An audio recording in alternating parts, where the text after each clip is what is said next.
जब भारत के देहात पर अंग्रेजी हुकूमत का सूल चला, तब तब उन पर संथालों के हूल का त्रिशूल चला। नमस्कार दोस्तों, आप हैं igniting minds with doctor JP Dalal के साथ। और आज इतिहास के पन्नों से हम एक खास पेशकश आपके लिए लेके आए हैं, उपनिवेशवाद और देहात। जी हाँ, उपनिवेशवाद, कॉलोनियलिज्म, साम्राज्यवाद। आपने साम्राज्यवाद के बारे में 16वीं, 17वीं, 18वीं शताब्दी की दुनिया के इतिहास में बहुत कुछ पढ़ा होगा।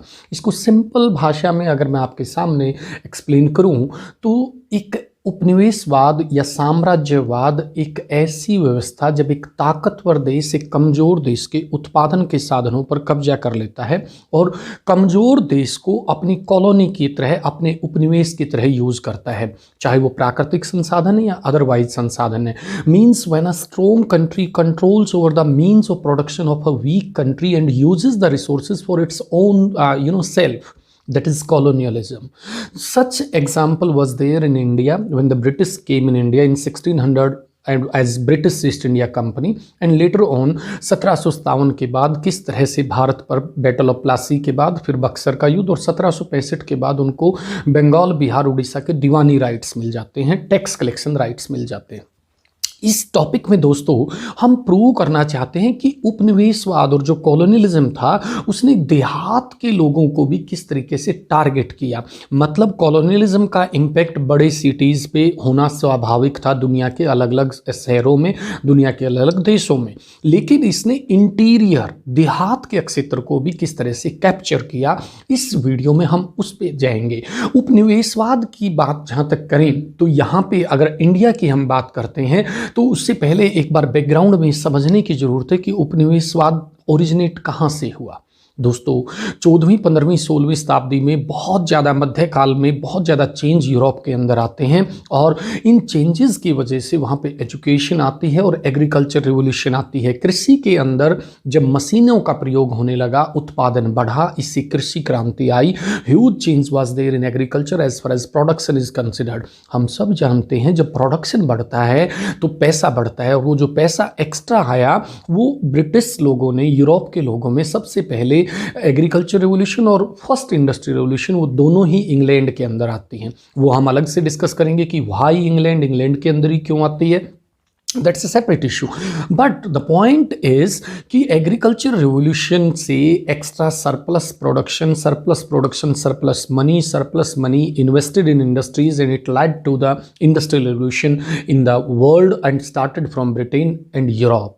अब उन लोगों को मार्केट चाहिए थी, मंडियाँ चाहिए थी जहाँ से वो कच्चा माल ले सकें, तैयार माल बेच सकें, या अपने सरप्लस प्रोडक्शन को खपाने के लिए मार्केट्स की जरूरत थी। दोस्तों इसीलिए उन्होंने अलग अलग रास्ते ढूंढे। 1498 में वास्को डी गामा ने भारत के लिए एक नए रास्ते की खोज की। ऐसे ही बहुत सारे लोग अलग अलग देशों से भारत के अंदर आए और अपने प्रोडक्शन के लिए, व्यापारिक कारणों के लिए वो यहाँ पे आए, बहुत ज़्यादा पैसा कमा रहे थे। अब हम आते हैं उपनिवेशवाद और देहात। भारत के अंदर क्या सिचुएशन थी? बंगाल के अंदर, जैसे हमने कहा कि बंगाल के अंदर जो जमींदार थे, जो बड़े बड़े लैंडलॉर्ड थे, यहाँ का जो सिस्टम था टैक्स कलेक्शन का, they use to collect the tax from the lower status of the society, means farmers, जो खुद काश्त और पाही काश्त थे, खुद की फसल करते थे या वो किराए पे लेके करते थे, लेकिन उनको टैक्स देना पड़ता था। दोस्तों अलग अलग एरियाज में अलग अलग तरीके से टैक्स लगाया था। महलवारी, पूरा महल मीन्स गांव। पंजाब के एरिया में, नॉर्थ इंडिया में महलवारी सिस्टम उन्होंने इंट्रोड्यूस किया कि पूरे गांव का टैक्स इकट्ठा लिया जाए। रैयतवारी सिस्टम मीन्स रैयत, डायरेक्ट किसान से, रैयत मीन्स किसान, कि सीधा किसान से टैक्स लिया जाए। और मिडलमैन थ्योरी जो थी वो थी परमानेंट सेटलमेंट, जिसमें जमींदार के थ्रू वो स्थायी बंदोबस्त 1793 में लागू किया। दोस्तों उसी समय कलकत्ता के अंदर, बंगाल के अंदर या इस क्षेत्र के अंदर बहुत बुरी तरह से महामारियां फैली हुई थी। उसी समय अकाल पड़ते हैं, उसी तरह और भी दिक्कतें थी, तो टैक्स जो है किसान नहीं दे पाते थे, जिसकी वजह से जमींदार टैक्स नहीं देते थे। ब्रिटिश अलग अलग तरीके ढूंढते थे कि किस तरीके से ज़्यादा टैक्स इकट्ठा किया जाए। अब यहाँ पे हाई टैक्स है जो कि फिक्स कर रखा है, कोई रिलैक्सेशन नहीं है, बाढ़ आए, तूफान आए, सूखा पड़े, कुछ भी हो और फसल कम हो ज़्यादा हो, डजेंट मैटर। ब्रिटिश ने एक कानून बना रखा था जिसे सनसेट लॉ कहते हैं। सनसेट लॉ का मतलब है दोस्तों कि सूर्यास्त से पहले एक डे फिक्स है, उस दिन अगर सूर्यास्त तक आ गया तो ठीक है टैक्स, नहीं तो उनकी जो पूरी की पूरी जमींदारी थी उसकी बोली लगा दी जाती थी, उसे नीलाम कर दिया जाता था।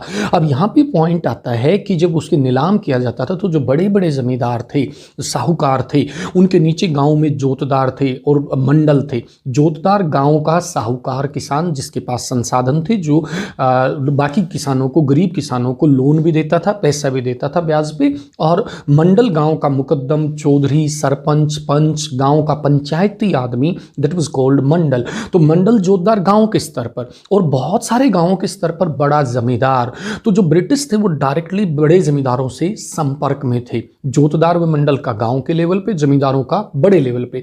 तो ऐसे में ही बंगाल में बर्दवान की घटना आती है जहां पे जमींदार, बड़े बड़े जो जमींदार हैं, वो टैक्स बचाने के लिए अलग अलग तरीके निकालते हैं। वो अपनी माँ के नाम जमीन कर देते हैं, वो एजेंट्स के नाम जमीन करा देते हैं, जब बोली लगती है तो वो अपने एजेंट्स को लगा देते हैं, लठियाल खड़ा कर देते हैं। दोस्तों लठियाल is like bouncer in modern days. तो इस तरीके से वो अलग अलग तरीकों से टैक्स से बचने की कोशिश करते थे क्योंकि टैक्स बहुत ज़्यादा था। इस बीच में इंग्लैंड के अंदर बहुत बड़ी एक डिबेट चलती है कि जो ब्रिटिश ईस्ट इंडिया कंपनी है वो लगातार भारत में शोषण कर रही है। और ऐसी एक 5वीं रिपोर्ट 1813 में 1002 पेज की एक रिपोर्ट ब्रिटिश पार्लियामेंट में पेश की जाती है, जो कि कंपनी की एडमिनिस्ट्रेशन और कंपनी की एक्टिविटीज़ के बारे में डिटेल से पब्लिश होती है और वहाँ पर डिबेट होती है। दोस्तों ब्रिटिश ईस्ट इंडिया कंपनी को एक्सक्लूसिव राइट था भारत से व्यापार करने का, ये सब लोगों को पसंद नहीं था, बाकी कंपनीज को पसंद नहीं था। लॉजिकल भी था, सब पैसा कमा रहे। यहाँ का ब्रिटिश ईस्ट इंडिया कंपनी का एक क्लर्क भी यहाँ से करोड़ों कमा के लेके जाता था। तो ब्रिटिश संसद में या ब्रिटिश सोसाइटी में उस चीज़ को पसंद नहीं किया जाता था, इसलिए 5वीं रिपोर्ट वहाँ पे पेश होती है। अब बात आती है हल व कुदाल की। जो राजमहल की पहाड़ियाँ हैं, बंगाल, बिहार, उड़ीसा का एरिया है, यहाँ पे 2 तरह की जनजाति, एक पहाड़िया जो पहाड़ के ऊपर लोग रहते थे, नेचुरल रिसोर्सेज यूज करते थे, कभी कभी मैदानी क्षेत्रों से आके वो टैक्स इकट्ठा कर लेते थे। और पहाड़िया लोग जो थे वो ब्रिटिश के लिए एक थ्रेट का काम करते थे, ब्रिटिश उनसे डरते थे, उनको खुखार मानते थे, वो उनसे बचना चाहते थे। इसलिए उन्होंने भारत की एक दूसरी संथाल जनजाति जो थी, जो नीचे जंगलों के क्षेत्र में जो रहती थी, संथालों को पहाड़ियाँ के खिलाफ खड़ा करने की कोशिश की गई। और संथाल जो थे, जिन्होंने ब्रिटिश के खिलाफ भारत में पहली बार विद्रोह किया, पहले ब्रिटिशर्स ने उनको वायदा किया, उनको ज़मीन दी, उनको दामिनी कोह, उनका एक एरिया दिया, रिस्ट्रिक्ट किया कि आपका ये एरिया है। वो बेचारे वहाँ पे हल चलाते और हल और कुदाल, कुदाल पहाड़ियों का और हल जो है संथालों का, हल और कुदाल की लड़ाई ब्रिटिशर्स ने कराने की कोशिश की। डिवाइड एंड रूल पॉलिसी के तहत फूट डालो और राज करो उनकी फेमस पॉलिसी थी। लेकिन दोस्तों ये वार उन पर वापस पड़ा। संथाल जो लोग थे, सिद्धू किन्हू के नेतृत्व में संथाल लोगों ने 1855-56 में, आप सबको पता है कि 1857 में मुख्य क्रांति भारत के अंदर होती है, अंग्रेजों के खिलाफ पहला भारतीय स्वतंत्रता संग्राम लड़ा जाता है। दोस्तों ये पॉइंट टू बी नोटेड है कि भारत का मुख्य समाज, मुख्य धारा का समाज जब ब्रिटिशर्स के खिलाफ रिवोल्ट करता है, उससे पहले भारत का जनजातीय समाज ब्रिटिशर्स के खिलाफ रिवोल्ट करता है। संथाल लोगों ने हूल नाम की एक क्रांति चलाई जो ब्रिटिशर्स के खिलाफ थी। और ये जो संथाल 40 गांव से 1473 में 1838 से 1851 तक ये 3000 से ज़्यादा गांवों में फैल गए। इनकी जो पॉपुलेशन है वो 82,000 बढ़ गई। अब इनके पास विद्रोह के अलावा कोई रास्ता नहीं था क्योंकि ब्रिटिशर्स इनके ऊपर लगातार हैवी टैक्स इनसे लेते थे, इनकी लिमिटेड वो कर दी, इनके एंट्री पास बना दिए, इनको इतना दबा दिया कि इनके पास और कोई रास्ता बचा ही नहीं।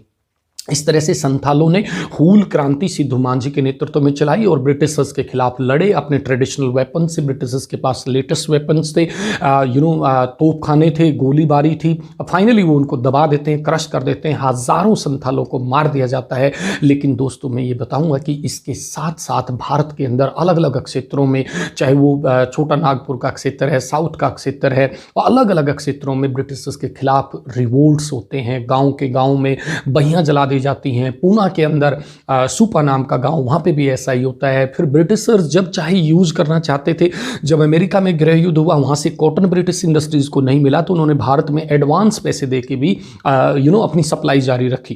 तो वो जब लोगों ने कॉटन प्रोडक्शन की तरफ ध्यान दिया, उधर से गृह युद्ध खत्म हो गया, वहाँ से वापस मिल गया, यहाँ का बंद कर दिया। मतलब अपने फ़ायदे के लिए use, misuse, remisuse, again and again misuse उन्होंने किया।